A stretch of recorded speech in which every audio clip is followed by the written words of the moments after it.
तो यही है तुम्हारा शांति नगर। नाम में शांति है लेकिन सोच में सिर्फ डर। तुम लोगों को हर बात पे डर लगता है। हर छोटी सी बात को तुम लोग भूत प्रेत से जोड़ देते हो। यही डर तुम लोगों को कमजोर बना देता है। अंधा विश्वास पालकर तुम लोग खुद को ही बांध लेते हो। अगर सच में कोई भूत है ना तो सामने लाओ उसे, दिखाओ मुझे कहाँ है तुम्हारा भूत। बेटा, ये शांति नगर नहीं है। शांति नगर जाने के लिए तुम्हें थोड़ा और आगे जाना पड़ेगा। माफ करना बेटा, मैं तुम्हें शांति नगर तक छोड़ नहीं सकता। और रही बात अंधविश्वास की, तो बेटा ये अंधविश्वास नहीं है। मैंने सुना भी है और देखा भी है। कोई उसे भूत कहता है, कोई चुड़ैल, कोई किसी और नाम से पुकारता है। लेकिन इतना तय है बेटा, कुछ तो है वहां। अभी भी वक्त है, यहीं से लौट जाओ। शांति नगर जाना जान के खतरे से खाली नहीं। मेरी बात मानो तो न जाना ही तुम्हारे लिए बेहतर होगा। डर की बातें अपने पास ही रखो काका। हर चीज में भूत चुड़ैल ढूंढना इंसान को कमजोर बना देता है। हम ऐसे डर से नहीं डरते। चलो राणा। ये बोलकर पृथक और राणा शांति नगर की तरफ बढ़ते हैं। चलते चलते सूरज ढल जाता है और धीरे धीरे चारों तरफ अंधेरा छा जाता है। पृथक, मुझे लगता है वो बुजुर्ग काका सही बोल रहे थे। शायद शांति नगर ना जाना ही हम लोगों के लिए बेहतर होता। क्या राणा, तू भी लोगों की तरह अंधविश्वास करने लगा? कम से कम तू तो समझदार है, उन अनपढ़ गवारों जैसा नहीं है ना। चल अब। फिर राणा और पृथक शांति नगर के पास पहुंचे। चारों ओर सन्नाटा था। गांव बिल्कुल खाली लग रहा था। दोनों ने आसपास देखा मगर कोई दिखाई नहीं दिया। तभी पृथक धीमी आवाज में बोलने लगा, कोई है? यहाँ कोई है? अंधेरे से एक बूढ़ी दादी मां धीरे धीरे सामने आई। एक हाथ में जलता हुआ दिया था। वो अजीब सा गुनगुनाती हुई सीधे पृथक और राणा के पास आकर बोलती है, तुम लोग कौन हो? यहाँ क्यों आए हो? इस जगह पर रहने से तुम लोगों की मौत पक्की है। तुम दोनों जिंदा नहीं बचोगे। जल्दी लौट जाओ, अभी इसी वक्त। अगर जिंदा रहना चाहते हो तो इस गांव से दूर चले जाओ। देखा, मैंने तुझे पहले ही मना किया था यहाँ आने से। सुना नहीं तूने मेरी बात? अब तो सच में लग रहा है हम दोनों जिंदा यहाँ से नहीं निकल पाएंगे। काका की बात मान लेनी चाहिए थी।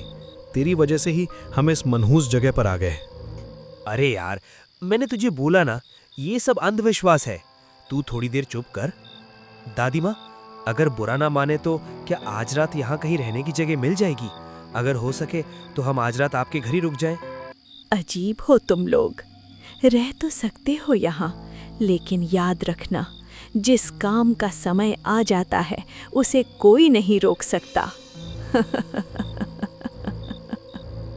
इतना कहते ही वे दादी माँ के पीछे पीछे चल पड़े। अंधेरी गलियों से होते हुए राणा और पृथक धीरे धीरे उस घर की ओर बढ़ने लगे। तभी चलते चलते राणा पृथक से धीमी आवाज में बोलता है, मुझे कुछ भी ठीक नहीं लग रहा है पृथक। दादी माँ का व्यवहार बहुत अजीब है। दिल घबराने लगा है। पता नहीं क्यों, बहुत डर लग रहा है मुझे। अरे कुछ नहीं होगा, चलना, मैं हूं ना तेरे साथ। फिर कुछ देर बाद राणा और पृथक दादी माँ के घर पहुंच गए। राणा के मन में एक सवाल उठा तो वो दादी माँ से बोलने लगा, अच्छा दादी, मैं आपसे एक बात पूछूं? यहाँ के बारे में बहुत कुछ सुना है। कहते हैं इस गांव में चुड़ैल की बातें सच हैं। क्या ये सब वाकई सच है? वो सब तुम्हें बताने की जरूरत नहीं है। समय आने पर तुम्हें खुद ही सब पता चल जाएगा। कुछ सच ऐसे होते हैं जो बोले नहीं जाते, बस महसूस किए जाते हैं। ठीक है, अब मुझे भी जाना पड़ेगा।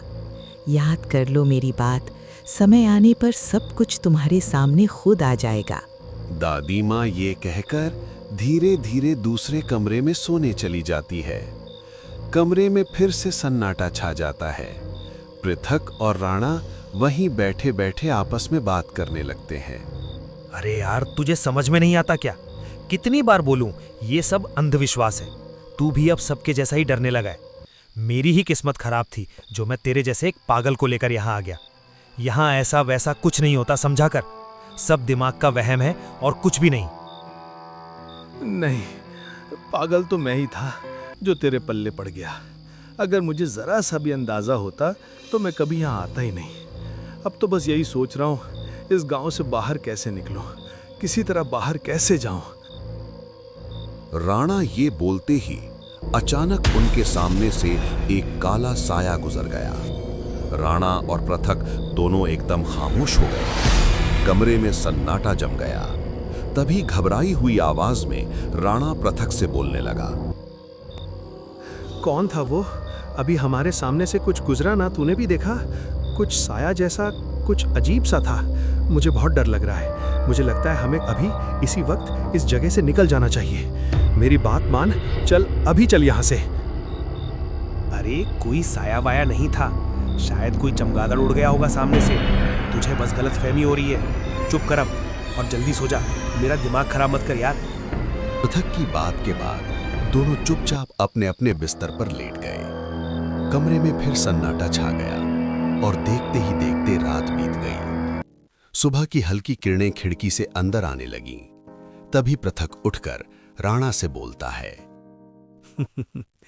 क्या हो गया तुझे? कल रात क्या क्या बोल रहा था? साया, भूत, न जाने क्या क्या। देख लिया ना, कुछ हुआ क्या? हम जिंदा हैं, ठीक ठाक हैं। तेरी जगह किसी और को लाना चाहिए था मुझे। और बता, वो चमगादड़ ही था ना? तेरी हरकतें देखकर कभी कभी तो मुझे हंसी आ जाती है यार।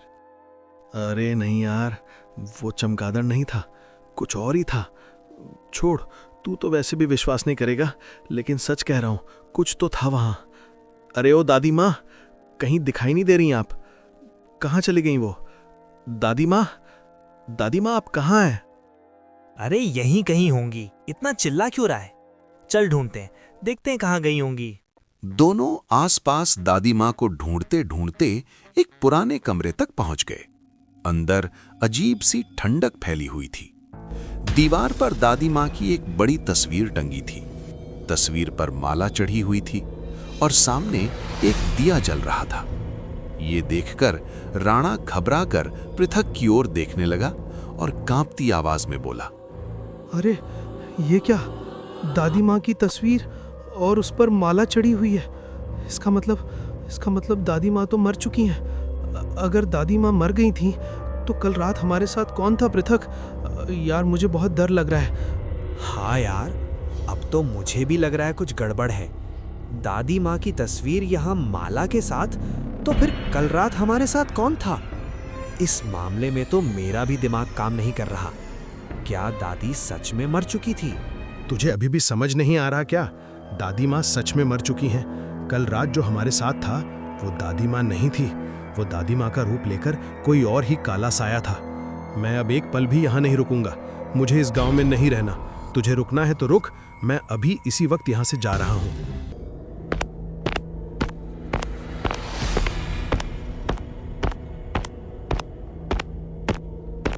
अरे रुक जा, पहले ये तो जान लेते हैं कि दादी माँ कब मरी और कैसे मरी। आसपास के लोगों से थोड़ा पूछताछ कर लेते हैं। सच क्या है ये जाने बिना भागना ठीक नहीं है। ठीक है, तेरी बात मान लेता हूँ, लेकिन आज के अंदर ही हम ये गांव छोड़कर चले जाएंगे। ज्यादा देर यहाँ नहीं रुकूंगा मैं। बोल, मंजूर है? चल ठीक है। राणा और पृथक बहुत देर से पूरे गांव में भटक रहे थे। हर गली, हर मोड़, घर के आगे पीछे उन्होंने हर जगह तलाश की, लेकिन उन्हें कोई भी दिखाई नहीं दिया। पूरा गांव जैसे वीरान पड़ा था। न कोई बच्चा, न कोई बुजुर्ग, न कोई आदमी, न कोई औरत, किसी को भी उन्होंने नहीं देखा। फिर भी राणा और पृथक मन में थोड़ी सी आशा लेकर बस ढूंढते ही रहे। शायद कहीं कोई मिल जाए, शायद कोई उन्हें इस रहस्यमय गांव के बारे में कुछ बता दे। बहुत ढूंढने के बाद भी राणा और पृथक को कोई नहीं दिखा। वे निराश होकर एक पेड़ के नीचे बैठ गए। अचानक उन्हें दिखाई देने लगा कि इस तरफ कोई अपनी बकरियों के साथ आ रहा है। फिर राणा और पृथक के मन में थोड़ी सी उम्मीद जगी। उन्होंने सोचा शायद अब उन्हें किसी से कुछ जानकारी मिल जाए। तभी पृथक उस आदमी से पूछने लगा। आपसे एक बात पूछनी थी। क्या आपको इस गांव के बारे में कुछ पता है? कल रात हम एक दादी माँ के साथ थे। लेकिन सुबह उठकर देखा तो उनकी तस्वीर पर माला चढ़ी हुई थी। क्या आपको इस बारे में कुछ जानकारी है? वो दादी माँ सच में कब मरी थी? हाँ भाई, मैंने भी इस गांव के बारे में बहुत कुछ सुना है। कहते हैं जो लोग यहाँ रहने आते हैं वो फिर कभी वापस नहीं जाते। मैं तो यहाँ आता ही नहीं। आज बस मेरी बकरियां इधर आ गई थीं, इसलिए लेने चला आया। सुना है पहले एक दादी माँ को दिल का दौरा पड़ा था। उनकी मौत के बाद जो भी इस गांव में आया, एक एक करके सब मरते गए। तो क्या बचने का कोई भी रास्ता नहीं है? ऐसा कैसे हो सकता है? कुछ तो उपाय होगा, किसी तरह तो यहाँ से निकलने का रास्ता होगा। भैया बताइए ना, कैसे भी करके बच सकते हैं क्या हम? नहीं, मुझे नहीं लगता कि अब कुछ संभव है। मैं जितना जानता था उतना तुम्हें बता दिया। अब मुझे घर जाना होगा, वरना मेरे लिए भी विपत्ति खड़ी हो सकती है। वैसे भी रात होने वाली है और यहाँ रात रुकना ठीक नहीं। वो आदमी ये सब प्रथा और राणा को बोलते ही लगता है कि तभी एक पागल सा साधु बाबा अचानक वहां आ जाता है और बोलने लगता है, मर जाओगे, सब मर जाओगे, नहीं बचोगे।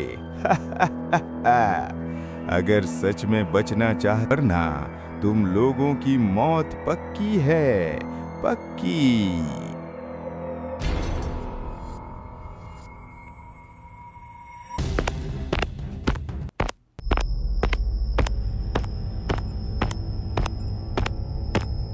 इतना बोलते ही वो पागल सा साधु बाबा चलने लगता है और थोड़ा सा दूर जाकर अचानक गायब हो जाता है। ये कौन था और ऐसे क्यों बात कर रहा था? लगता है सच में हम लोग जिंदा नहीं रह सकेंगे। आप ही बताइए, कोई ना कोई तो उपाय होगा, कुछ तो रास्ता होगा। हमें बचने का तरीका बताइए। मुझे माफ करना, मुझे कुछ नहीं पता। अब मुझे अपने घर जाना पड़ेगा। ये बोलकर वो व्यक्ति बहुत चिंतित होकर वहां से जल्दी जल्दी अपने घर चला जाता है।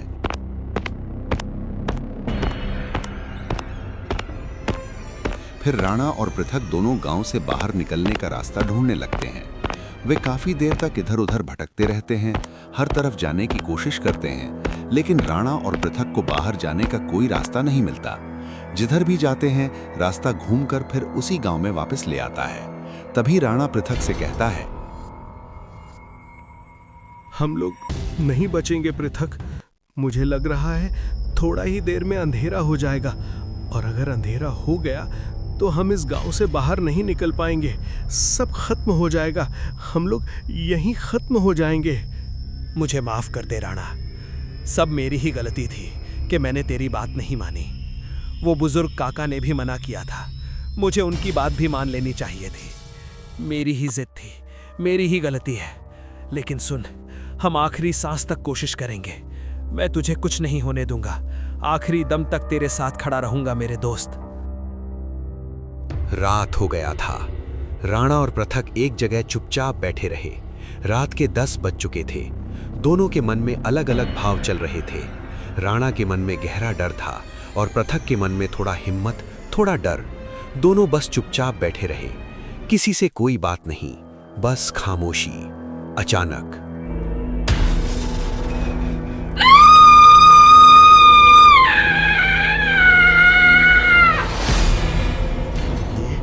ये किसकी आवाज थी? तूने सुना ना? इतनी रात को कौन चिल्ला रहा है? मुझे तो बहुत डर लग रहा है पृथक। ये आवाज कुछ ठीक नहीं लग रही। हाँ, मैंने भी सुना, लेकिन डर मत, हिम्मत कम मत कर। मैं हूं ना तेरे साथ, तुझे कुछ नहीं होने दूंगा। जब तक मैं जिंदा हूं, तू अकेला नहीं है।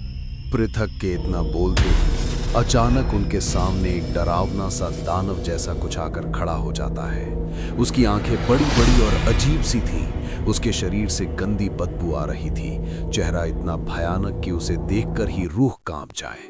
वो अचानक राणा और पृथक के सामने आकर खड़ा हो गया। तुम दोनों इस गांव में क्या करने आए हो? अब तुम दोनों मेरे ही हाथों मारे जाओगे। दानव की बात सुनते ही राणा और पृथक घबराकर भागने लगते हैं। वे पूरी ताकत से अंधेरे में दौड़ने लगते हैं। दानव भी उनके पीछे पीछे उन्हें पकड़ने के लिए तेजी से भागता है। उसके भारी कदमों की आवाज उनके बिल्कुल पीछे सुनाई दे रही थी। पृथक, कुछ कर, वरना हम लोग मारे जाएंगे। कुछ तो सोच, ऐसे भागते रहेंगे तो वो हमें पकड़ लेगा। दौड़ते दौड़ते अचानक पृथक के दिमाग में वो बात याद आती है जो पागल सा साधु बाबा ने कही थी। उन्हें आग का प्रयोग करना पड़ेगा। फिर पृथक मशाल लेकर दानव के सामने आ जाता है और बोलने लगता है। रुक जा शैतान, एक कदम भी आगे बढ़ाया तो इसी आग से तुझे भस्म कर दूंगा, नष्ट कर दूंगा। नहीं नहीं, ऐसा मत करो, ऐसा मत करो। तो फिर मैं ऐसा न करूं तो तू अभी इसी वक्त यहां से चला जा, वरना सच में तुझे जला दूंगा। ठीक है, मैं चला जाता हूं। उसके बाद वो दानव फिर कभी वापस नहीं आया। वो उस गांव से कहीं दूर चला गया। राणा और पृथक भी किसी तरह उस गांव से निकलकर अपने शहर लौट गए। पृथक को एहसास हुआ कि उसे वहां आकर ऐसी जिद नहीं करनी चाहिए थी। दुनिया में कुछ कुछ बातें ऐसी भी होती हैं जो सिर्फ अंधविश्वास नहीं होती,